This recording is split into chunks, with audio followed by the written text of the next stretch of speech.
다 같이 하나님 말씀 보시겠습니다. 하나님 말씀은 마태복음 2장이 되겠습니다. 오늘 하나님 말씀은 마태복음 2장입니다.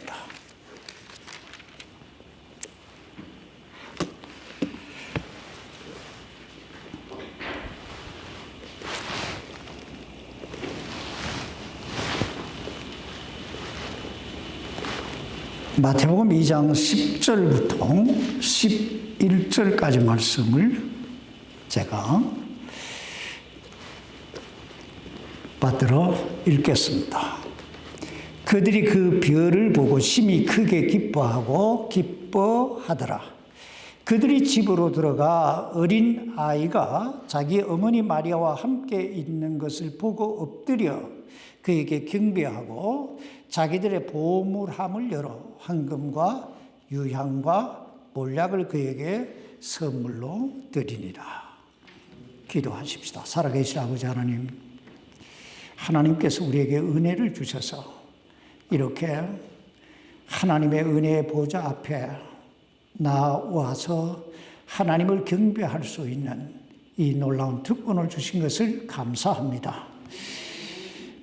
모든 사람이 죄를 지었으므로 하나님의 영광에 이르지 못하게 되는데, 하나님, 우리에게는 그 죄의 사함을 받게 하시고 그 하나님의 영광된 그 보좌 앞에 나아갈 수 있는 이 특권을 주시니 얼마나 감사한지요.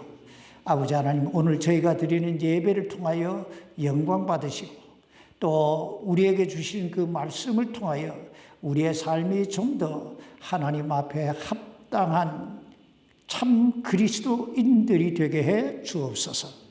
오늘 연약한 종을 붙드시고 사용해 주시기를 예수님 이름으로 기도하옵나이다. 아멘. 작성해 주시기 바랍니다. 매년 이맘때가 되면 교회를 다니는 사람이든 교회 문턱에도 가보지 않은 사람이든 다들 들뜬 기분으로 이 성탄과 그리고 연말연시를 보냅니다.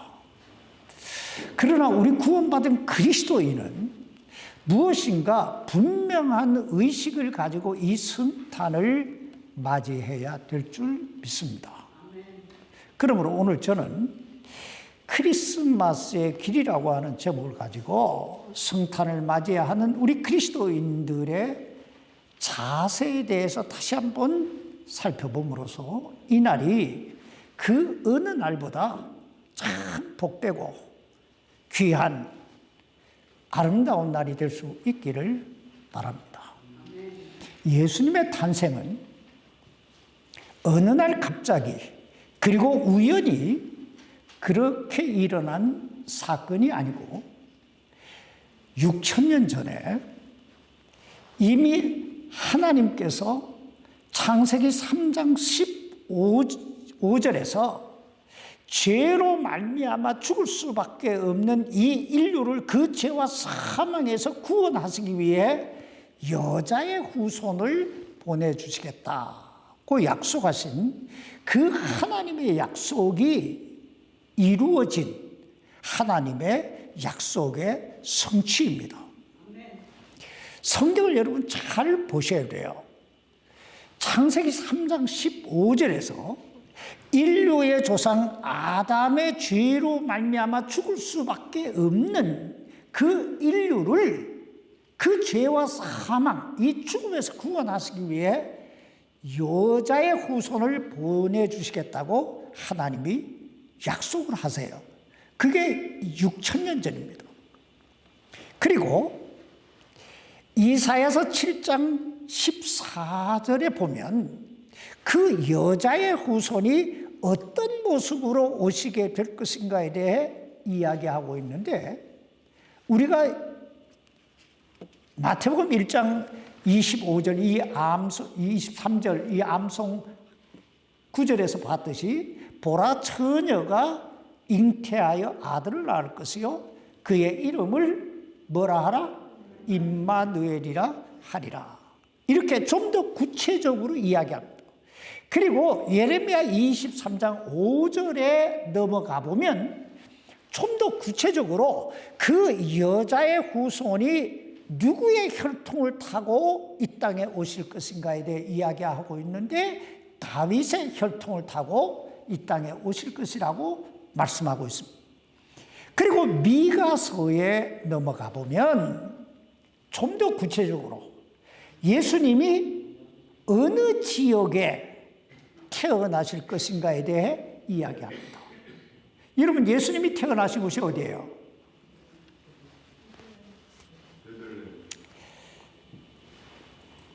여러분, 이 하나님의 약속, 인류를 그 죄와 사망에서 구원하시겠다고 하는 이 하나님의 약속이 얼마나 구체적이고 얼마나 명확합니까?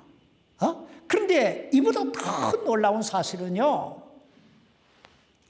하나님께서 이 성경에서 뿐만 아니라 이 인류 역사를 통해서도 예수님의 탄생을 준비하고 계셨다는 거예요.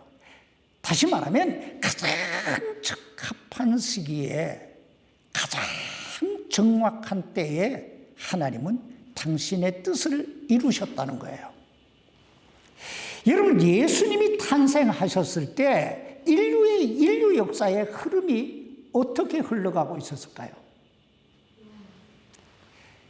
예수님이 탄생하셨을 때 종교적인 면에서는 유대교가 가장 강력한 영향력을 행사하고 있었습니다.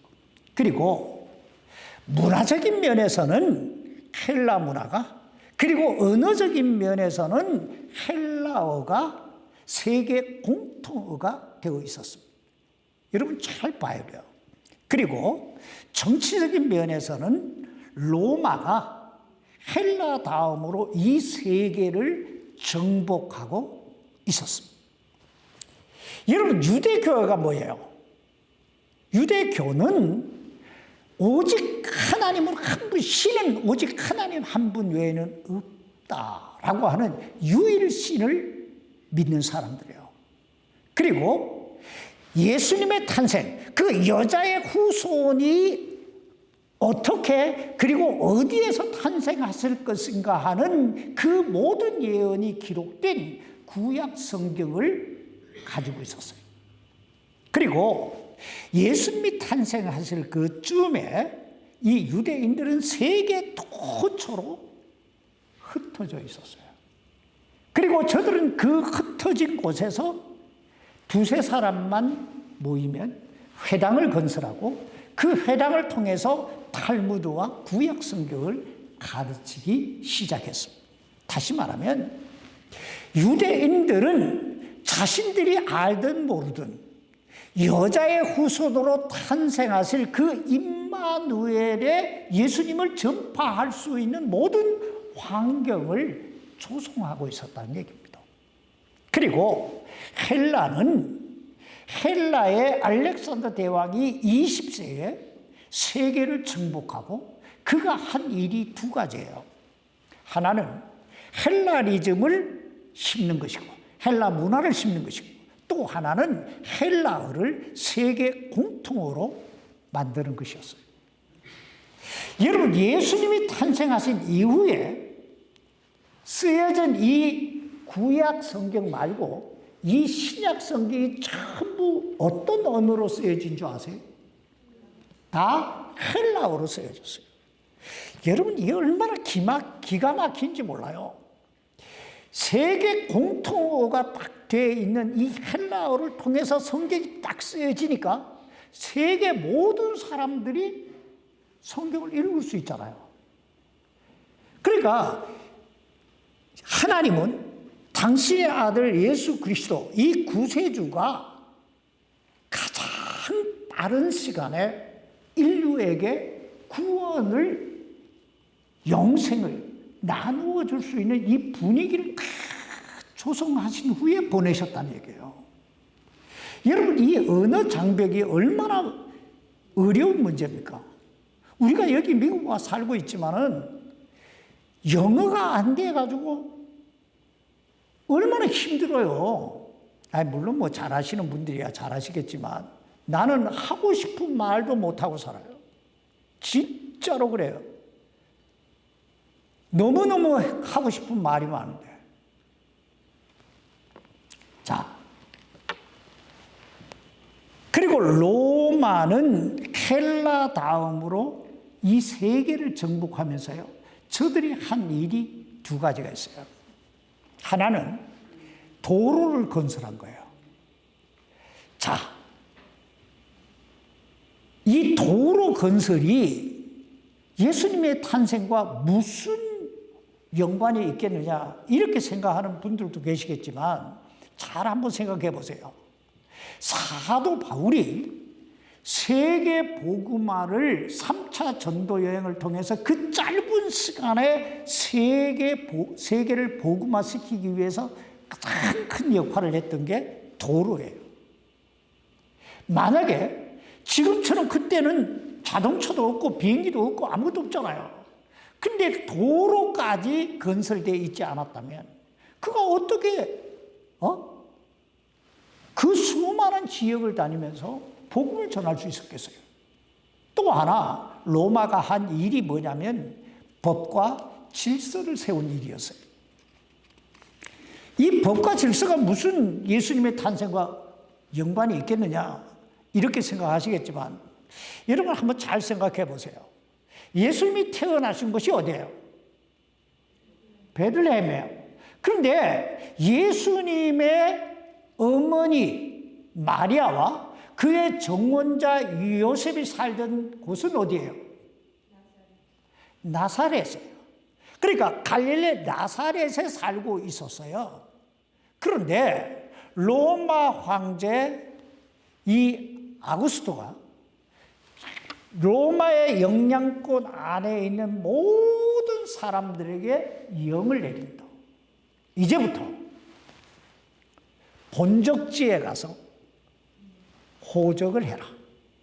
이 명령이 떨어진 거예요. 그래서 이 명령이 떨어졌기 때문에 마리아가 만삭의 몸을 이끌고 나사렛에서 베들레헴으로 간 거예요. 근데 얼마나 많은 사람들이 그곳에 몰려들었는지 방을 잡을 수가 없어서 마구간을 빌려서 그곳에서 아이를 낳잖아요. 자, 그런데 여러분 한번 상상을 해보세요. 만약에 로마 황제 가이사 아구스토가 이런 영을 내리지 않았다면 예수님은 어디에서 탄생하셨을까요? 나사렛에서 탄생하실 가능성이 굉장히 높아요. 그러면 어떤 결과가 주어질까요? 이 성경은 거짓말을 기록한 휴지 조각에 불과하게 되는 거예요. 하나님께서요, 하나님의 뜻을 이루시기 위해, 그리고 하나님의 말씀을 이루시기 위해 이 세상을 다 이렇게 이끌어 가시는 거예요. 여러분이 이 세상 흐름을 잘 봐야 돼요. 지금 이 세상이 누구 멋대로 돌아가는 것 같이 보일지라도, 자기 멋대로 돌아가는 것 같이 보이지만 절대 그러지 않아요. 하나님의 섭리 속에서, 하나님의 그 계획 속에서 이 세상 역사가 흘러가고 있는 거예요. 그래서 때가 되면 이 요한계시록에 어디쯤 왔느냐 궁금하잖아요. 요한계시록을 잘 여러분이 읽어보세요. 이 세상 종말은 지금 요한계시록 18장 정도에 와 있다고 봐야 돼요. 이제 거의 다 온 거예요. 여러분 이 세상 역사 잘 다니엘서를 보면 우리가 딱 나오잖아요. 이제 마지막 끝에 와 있는 거예요. 자, 그러므로 우리가 이 크리스마스의 길은 첫 번째, 믿음으로 성탄의 주님을 만나는 날입니다. 성탄의 주님을 만나는 거예요. 여러분, 동방에서 온 지혜자들, 즉 동방 박사들이 어떻게 이 땅에 오신 예수 그리스도 임마누엘의 하나님을 만나게 됩니까? 또 들판에서 양치기 하던 목자들이 어떻게 예수님을 만나게, 탄생하신 예수님을 만나게 됩니까? 한결같이 믿음이라는 단어가 없이는 불가능한 거예요. 하늘의 별을 보고 동방박사들이 오잖아요. 하나님께서 메시아 탄생을 알려주는 별이라고 그들은 믿었던 거예요. 천사들의 소리를 듣고 양치기 목자들이 탄생하신 예수님께 오잖아요. 믿음이 없이는 절대로 안 되는 거예요. 그러므로 여러분, 혹시라도 여러분 가운데 아직도 성탄의 예수님을 개인의 구세주로 만나지 못하신 분이 있다면 이 하나님의 말씀을 믿어야 돼요. 그래서 성탄의 예수님을 만나시기 바랍니다. 아무리 입술로 메리 크리스마스 메리 크리스마스 하고 아무리 외쳐도 자기 마음에, 자기 영혼 속에 예수 그리스도가 없는 사람은 그냥 허공을 치는 메아리예요. 아무런 의미도, 아무런 자기 인생의 영향력도 줄 수가 없습니다. 그러므로 성탄의 길, 크리스마스의 길은 예수를 만나는 길이에요. 그 길은 오직 믿음으로만 만나요. 믿음이 없이는 하나님을 기쁘시게 할 수 없다고 그랬잖아요. 믿음이 없이는 성탄의 주님을 만날 수가 없습니다. 두 번째, 크리스마스의 길은 나를 죄와 사망에서 구원해 주신 그 하나님께 영광을 돌리는 날입니다. 여러분, 메리 크리스마스, 메리 크리스마스 이렇게 하잖아요. 메리 크리스마스라고 하는 그 말의 뜻이 뭔지 아세요?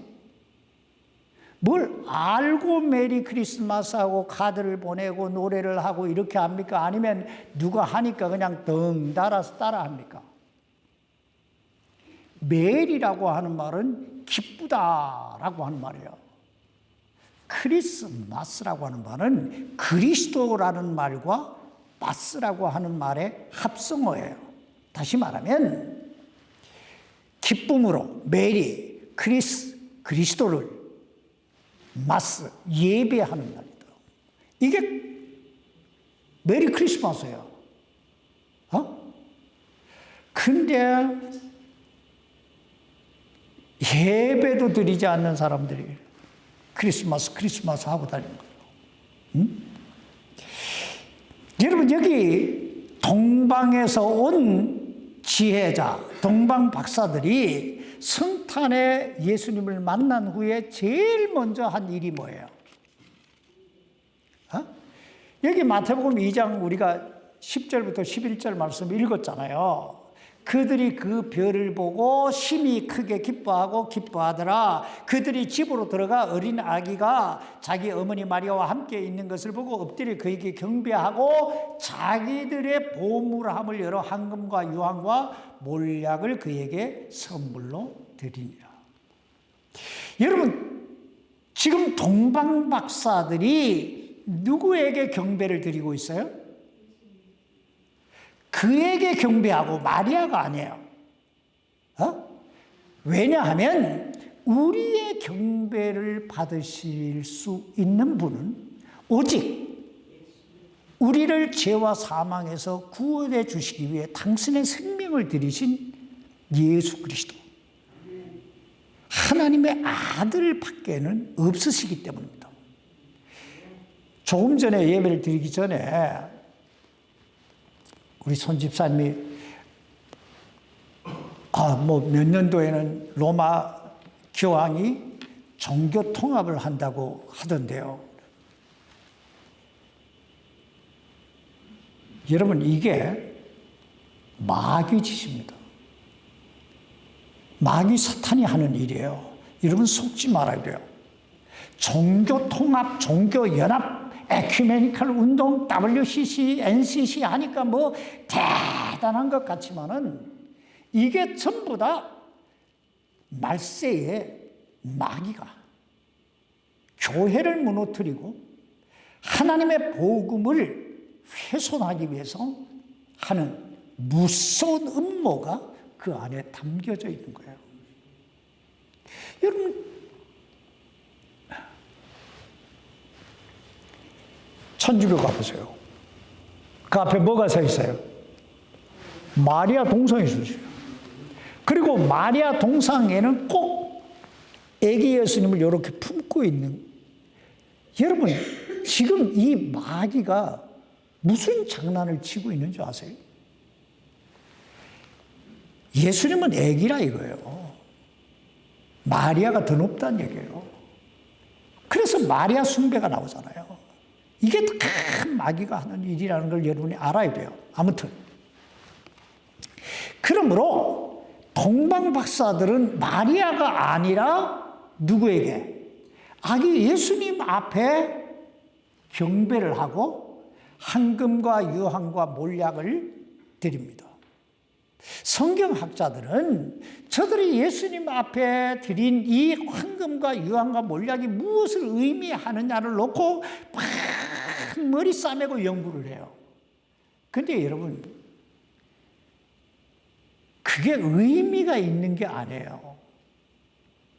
그 뭐 황금이 뭐고 유황이 뭐고 몰약이 뭐고 이걸 연구하는 게 전혀 의미가 없다는 거예요. 무슨 말이냐? 여러분, 황금이 뭐예요? 황금이 뭐예요? 아이, 황금은 세상의 보석 중에 보석이잖아요. 그러면 유황과 몰약은 뭐예요? 그 당시 세계적으로 가장 유황과 몰약은 최고의 가치로운 향료였어요. 무슨 말입니까?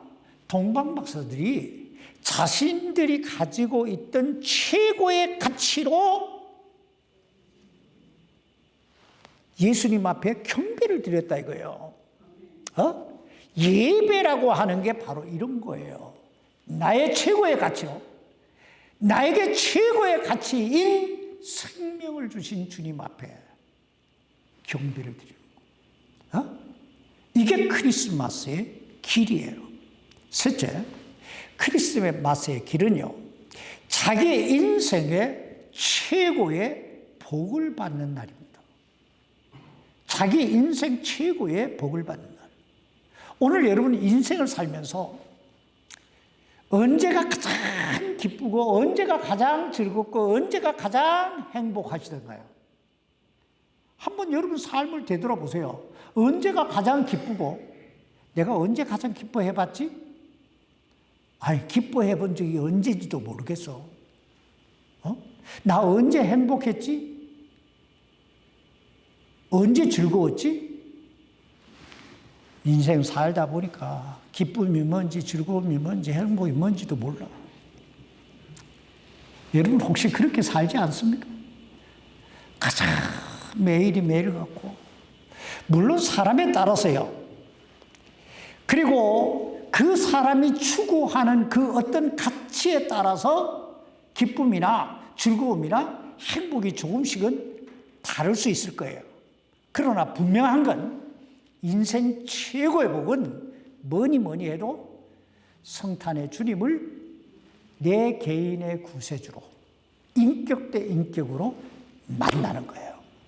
왜냐하면 그 예수님 안에 길이 있고 진리가 있고 생명이 있기 때문에. 오늘 여기 동방박사들, 그리고 여기 누가복음 2장에 나오는 양치기 목자들의 모습을 잘 보세요. 동방박사들이 예수님 만나러 딱 가서 예수님 별을 보고 뭐라고 이야기해요? 심히 크게 기뻐하더라. 감탄사가 연발하고 있잖아요. 얼마나 기뻤으면 왜 저들이 이렇게 기뻤을까요? 자기 안에 생명이 들어온 거예요. 자기 안에 진리가 들어온 거예요. 자기 안에 자신이 살아갈 길이 열리기 시작한 거예요. 그리고 목자들은 어때요? 목자들은 아기 예수님 만나고 돌아가면서 막 기뻐서 하나님께 영광을 돌리며 찬양하며 노래하며 돌아갔다, 이렇게 말하고 있어요. 응? 왜 그랬을까요? 자기 인생 최고의 복을 받은 거예요. 오늘 이 복이 여러분 안에도 임하시기를 주의 이름으로 축원합니다. 이거 없이 인생 사는 건 헛사는 거예요. 마지막으로 크리스마스의 길은요, 내 안에 임하신 이 하나님의 복을 좀 더 많은 사람들에게 나누어 주는 거예요. 나누어 주는 거예요. 여러분, 성탄에 주님을 만난 사람들의 특징이 뭔지 아세요? 성탄에 주님을 만난 사람들의 특징은요, 저들은 자신이 만난 그 예수에 대해 입을 가만히 받아들 수가 없어서 자신이 만난 예수 그리스도에 대해서 떠벌리고 다녔다는 거예요. 한결같이 막 떠벌리고 다녔다는 거예요. 여러분, 성경을 잘 보세요.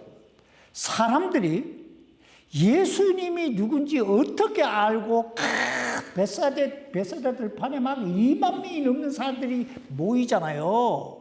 어떻게 그 수많은 사람들이 예수님 앞에 몰려들었겠어요? 또 혈류병으로 12회를 앓던 여인이 예수님을 찾아와요. 중풍병을 앓고 있는 그 친구를 4사람의 친구들이 들것에 들고 와요. 그 사람들이 어떻게 예수님을 알고 왔을까요? 다 소문 듣고 온 거예요. 뭐 듣고 왔어요? 그러면 누가 소문을 이렇게 퍼뜨렸을까요? 누가 예수님에 대해 이렇게 소문을 퍼뜨렸을까요? 먼저 예수님 만나고 은혜 받고 구원 받고 하나님의 축복을 경험한 사람들이 퍼뜨린 거예요. 오늘 여러분, 이분 뭐 하고 있어요? 뭐 퍼뜨리고 있어요? 옆집의 소똥이는 어떻고 개똥이는 어떻고 말쑥이는 어떻고 이 얘기하고 있어요? 예수에 대해서 소문 퍼뜨리고 있어요? 여러분, 인생 최고의 복은 예수 만나는 거고, 예수 만난 사람들이 해야 할 일은 그 예수가 누군지, 자기한테 어떤 영향을 미쳤는지 그거 얘기하고 다니는 거예요. 그러므로 사랑하는 성도 여러분, 2025년 이 크리스마스를 보내면서 4가지만 꼭 기억합시다. 첫째, 이 하나님의 약속의 말씀을 믿음으로 예수를, 성탄의 예수님을 자신의 구세주로 꼭 만나시기 바랍니다. 이거 없으면요, 그 사람이 얼마나 많은 일을 했는지, 얼마나 높은 자리에 올라갔는지, 얼마나 많은 것을 가졌는지, 얼마나 오래 살았는지 상관없이 그 인생 망한 거예요. 왜? 죽어서 심판받아 지옥 갈 건데 뭐 어차피. 이 세상 삶이라고 하는 건요, 여러분 다 알잖아요. 잠시 잠깐 보이다가 없어지는 안개니라. 이 안개 같은 인생이에요.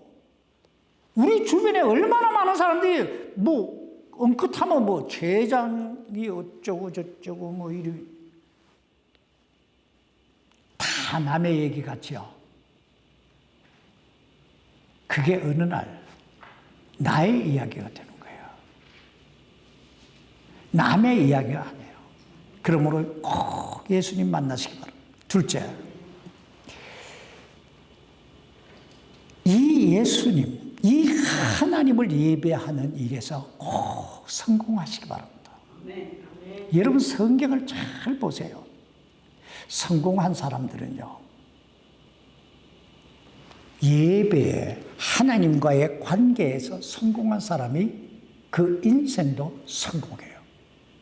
아브라함이나 야곱이나 다윗이나 모두가 다 예배에 성공한 사람이에요.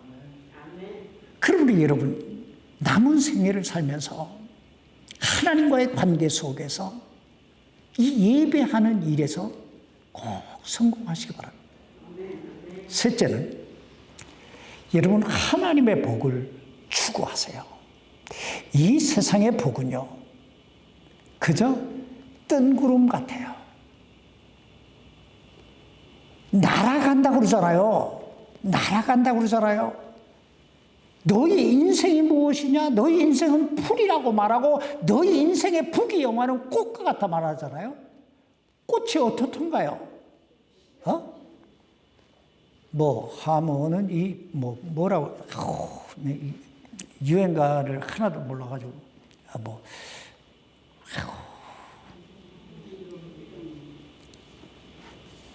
하모는 백일홍이요 이런 그 있잖아요. 그래 인생이 다 이런 거요. 그러므로 여러분 하나님의 복을 추구하세요. 마지막으로 한 가지 꼭 기억하세요. 나누며 사세요. 움켜잡지 마세요. 좀 더 많은 사람들에게 나누세요. 좀 더 많은 사람들에게 나누되 절대로 땡큐 소리 들으려고 하지 마세요. 감사하다, 고맙다, 대가를 기대하고 했다가는요, 이 심령의 상처밖에 없어요. 그냥 주님이 나에게 거저 주셨으니 나도 거저 주자. 그러면요, 그 인생 성공하게 될 줄 믿습니다. 성탄의 주님께서 여러분의 생애 위에 가장 좋은 걸 주시기를 주의 이름으로 축원합니다. 살아계신 아버지 하나님, 올해는 다른 해보다 이 성탄이 우리 인생에 의미 있는 성탄이 되게 하시고 주님과 좀 더 밀접한 관계를 맺어가는 성탄이 되게 하셔서 우리의 생애가 가치 있는, 의미 있는 그런 인생이 되게 해 주옵소서. 살아계신 예수님 이름으로 기도하옵나이다. 아멘.